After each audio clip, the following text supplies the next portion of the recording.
How do you estimate the repair cost of a home? Or how do you estimate what it's going to take to bring a home into after repair value, the ARV? If you're not familiar with the ARV, I suggest you watch my previous video where I talked about determining the ARV of a home, or as we also put it in the real estate industry, running comps on a home. So back to my question, how do you estimate the cost of bringing a home into ARV condition? I'm Lee Harbaugh, pianist, composer. I'm a realtor in the state of Texas and a real estate investor myself. And to be honest with you, the answer to this question is extraordinarily subjective. As you could probably well imagine, there are so many factors that go into determining the repair cost of a home that it's impossible to even roughly give you exactness today in terms of how to do that. So what I want to do is just talk about it from a high level. When you're looking to determine the ARV of a home, of course, the first thing you've got to do is determine exactly what needs to be done to the home. So it's important that if you're new to real estate investing, that as you go to look at properties, you learn to look at homes in a sort of a holistic way. And what I mean by that is being able to go into a home and quickly determine things and systems that are going to need to be replaced or be upgraded or be fixed. For example, when you walk into a house for the first time, it's important that you begin to learn to see things almost in, like I said, a holistic fashion. So you're looking at the floor and the walls and the ceiling almost at the same time. And in your mind, you're starting to register things like, okay, the floor needs to be completely replaced. Or maybe part of the floor needs to be replaced, but part of it doesn't. You may see things on the walls and you say, well, this wall over here needs to be painted, but that wall over there or that bedroom back there is just fine. So learning to sort of see all of this in a holistic pattern, I think, is extraordinarily important as you begin to estimate the cost to repair a home. Now, certainly you could go through and pick out every detail of work that needs to be done, write it down, and then literally go out and try to find estimates for all of that work. That would take a long time, and probably longer than it would be necessary for you in order to purchase the house as an investment. And in fact, to be honest with you, if you spent that much time going out and doing the estimate, the house will probably be gone by the time you figure out how much it's going to cost. So it's important that you learn to estimate what the cost is going to be to do repairs and upgrades to a home. So briefly, let me just talk about a few big systems, and this will give you some idea of what you're working with. And I will say this too from the outset. This is more, in my opinion, this is more of an art than it is a science. Again, the becoming or gathering the exact data and getting exact numbers and figures is nearly impossible because there's so many variables that go into repairing a house. And not the least of which is in today's market, and again, this is right now, this is the end of February of 2022. And in today's market, the price and cost of repairs, the supplies and wood and lumber and plastic and even tile and things like that, the prices are just going up. It seems like almost exponentially. Now, to be honest with you, in the last year or so, they've actually fluctuated pretty wildly. So it's like 1 month the price of wood is way, way, way high, and the next month it comes back down a little bit, then it goes back up again. So obviously, it goes without saying, this all plays into the cost estimate of repairing a house. So when I'm looking at a house and trying to determine what it's going to take to repair it, again, I'm looking at big systems first. Is it going to need a new air conditioning? And I'm in Texas, so every house here needs an air conditioner. So I'm looking at the AC system. I'm looking at the water heater, determining how old the water heater is. I know that water heaters tend to last about 12 years.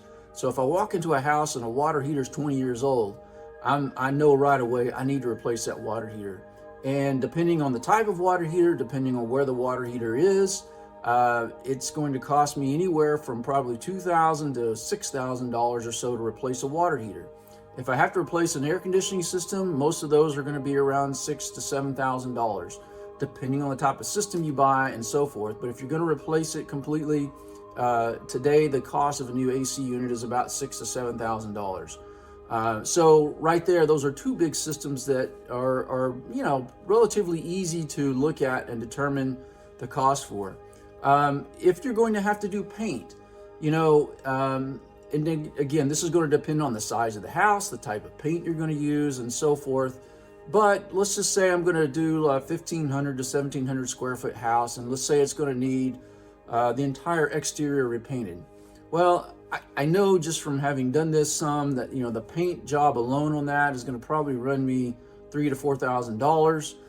Oh, and by the way, let me say this: all of these little estimates I'm giving you off the top of my head are coming with the assumption that you're hiring a professional contractor to do the work. Naturally, if you have the ability to do this kind of thing and you're doing it yourself, your cost is going to be a lot less. And that's important to you because that means that you're going to make more on that investment. So if you have the wherewithal and the ability to do some of these repairs yourself, that's a good thing, and that can actually play to your favor. Me, well, I can do a few things, but I quickly get into trouble doing repairs and home maintenance kind of things. So a lot of these things, especially big things, even painting, I generally just contract it out. So as I'm running through these cost estimates, I'm really doing so with the thought in mind that I'm using a contractor. So, that's what paint's going to be. Flooring might run me, if I have to replace the entire floor in a house, it's probably going to run somewhere around $6,000 or $7,000. Again, depending on what kind of floor I pick out, whether we go with hardwood or we just do a laminate or a vinyl or tile or whatever. So, or maybe we do carpet in the bedrooms or some of the rooms, anyways. So, these are just some ideas. Let me throw another thing out to you as you're learning to estimate the repair costs.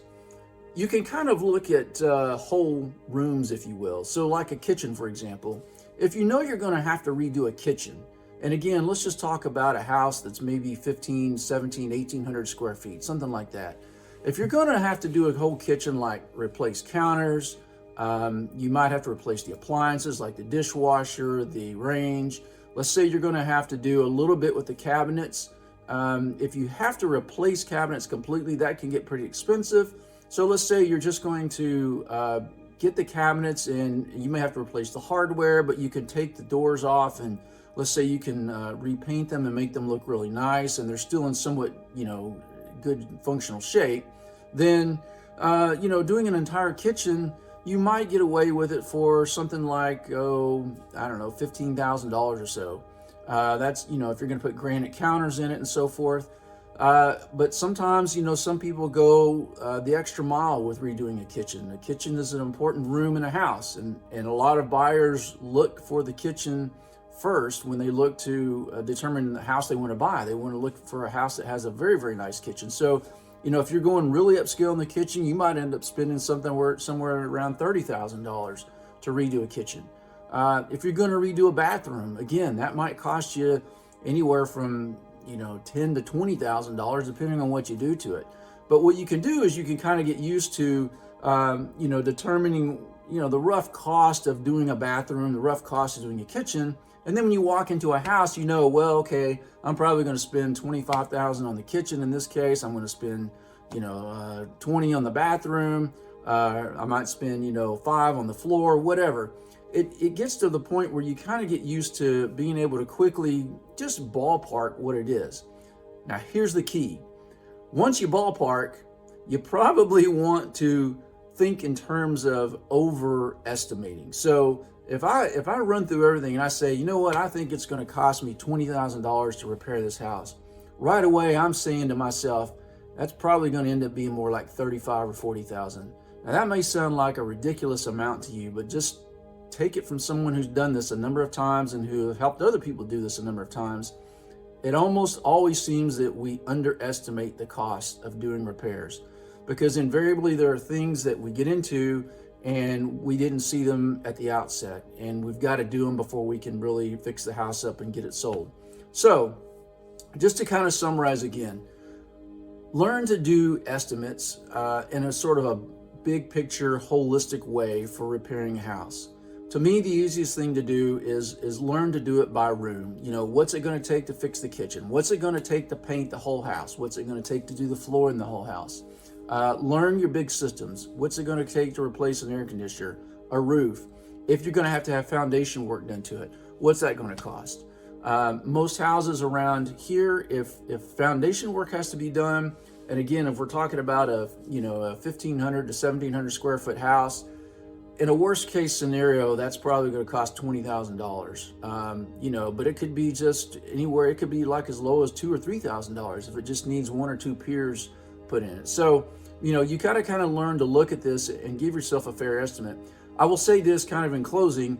It seems to me that on those sort of 1,500 to 2,000 square foot homes, generally, if there's a fair amount of work that has to be done, if the previous owner had held it for quite a while and hadn't done a whole lot of maintenance on it through the years, you're generally going to spend at least $50,000 on that house. That's just a good round number to pick when you're going and estimating. If the house has been well cared for, if the owners have been replacing things like air conditioners and water heaters and kitchen appliances, and you just got a few touch-up things to do, it may be more like $2,000 or $3,000 or $5,000, something like that. So that kind of gives you an idea of how to estimate the ARV, or the cost to bring the house into ARV condition. And again, I encourage you to learn to do the estimates quickly and then overestimate what you think it's going to cost, because in the long run, chances are, as you're adding things up in your head, number one, you're probably forgetting things, and number two, you're probably underestimating the cost in your head. That just seems to be human nature for whatever reason. So overestimate it for yourself. As an investor, you will thank yourself later. Okay, stay tuned for my next video. I will talk about the way that we go about determining what the rental capacity is, or the rental potential is, for a property in a particular neighborhood. See you soon.